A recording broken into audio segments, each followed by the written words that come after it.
Prologue. The decision of the Emperor of Rome for the wedding of his two grandchildren is the beginning of this story. But the wedding did not take place on that day. This is the beginning of the relationship of Nargis with the holy family of Imamat or Imamate. The pain of Nargis for the absence of Imam Hassan Askari and her request from the Emperor of Rome is another point of in this attractive story. Then we shall narrate the secret conversation of Nargis to Islam that gave her an opportunity to see her future husband, who was none other than Imam Hassan Askari. Then comes the Imam's help and assistance to the Princess Nargis to travel to Iraq, and this is the final section of this chapter.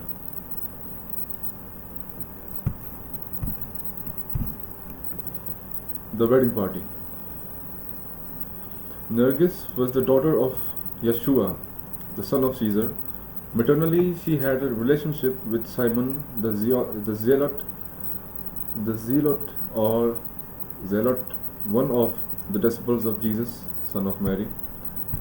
When Nargis was 13 years old, her grandfather, the Roman emperor, decided to give her in marriage to one of his grandsons who was Nargis' cousin.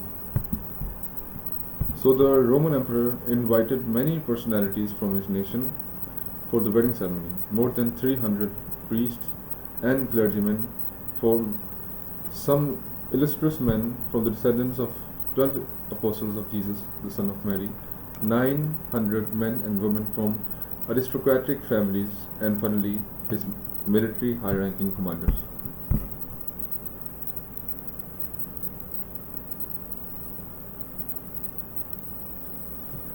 The strange fall of the crosses.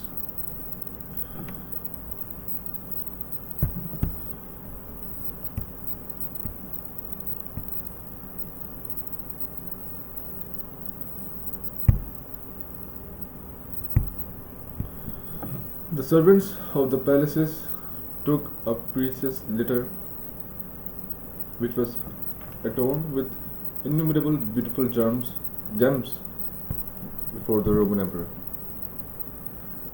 They installed many crosses around the precious litter for the marriage ceremony.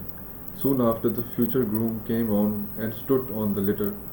The archbishop and bishop stood up from their seats to show him respect. Everything was all ready for the ceremony to get started according to court etiquette. By the emperor's order, the archbishop opened the Bibles to recite the wedding vows, but suddenly the crosses across the litter fell down unexpectedly on the ground.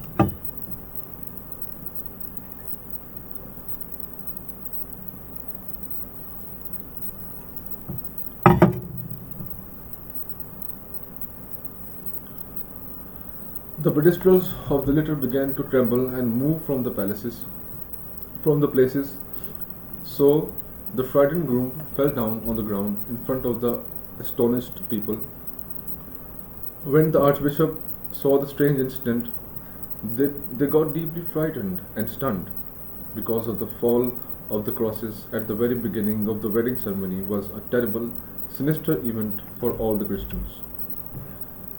The archbishop came close to the Roman emperor and said respectfully, "O great emperor, we beseech you, let us not perform this doomed marriage ceremony. Maybe this unfortunate wedding would demolish the Christian government, the Church of Christ, and its submitted societies in the near future."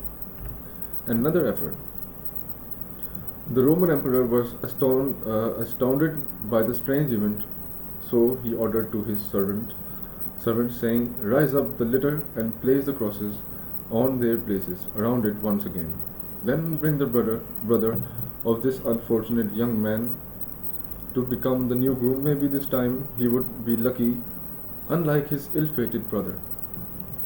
The servants of the countries did exactly what the emperor ordered them. After a while, the new groom came on with a stunned face and stood obediently on the litter and got ready for the new ceremony. But when the group of the archbishop came to their places to begin once again the ceremony, the same incident was repeated just like before. The emperor did not know what to do or think. At last, he gave up his will to marry his grandchildren, and he called the ceremony with sadness and frustration. The guests went back homes silently, not knowing what to think. At the end of the day, everyone was wondering astonishingly about the strange events of the day. The young Princess Nargis was astonished as the others.